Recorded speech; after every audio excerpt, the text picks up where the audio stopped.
বৃহস্পতিবার পবিত্র রাতে কেউ যদি এই দোয়াটি 100 বার পরে কোনো দিন পৃথিবীর কোনো মানুষের কাছে তার হাত পাততে হবে না, পৃথিবীর সব কিছু তার পায়ের নিচে আল্লাহ হাজির করে দিবেন, দারিদ্রতা থেকে মুক্তি দান করবেন, বিপদ আপদ থেকে মুক্তি দান করবেন, তার সম্মানকে সুউচ্চতা দান করবেন, অসুস্থতা থেকে দূরে রাখবেন, আল্লাহর অশেষ দয়া ও রহম তাকে দান করে দিবেন। সুবহানাল্লাহ। বৃহস্পতিবার রাত এটি গুরুত্বপূর্ণ রাত। এই রাত সপ্তাহে একদিন আসে।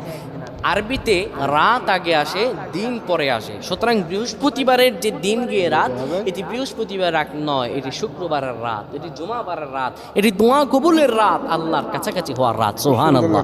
এই বৃহস্পতিবার রাত আল্লাহ তাআলা বান্দার দোয়া কবুল করেন। কেউ যদি বৃহস্পতিবার রাতে ঈশা নামাজের পরে পবিত্র হয়ে ইয়া হাইয়ু ইয়া হাইয়ু ইয়া হাইয়ু ইয়া রাফিয়ু ইয়া রাফিয়ু ইয়া রাফিয়ু এই দোয়াগুলো করতে পারে 100 বার, আল্লাহ রাব্বুল আলামিন তার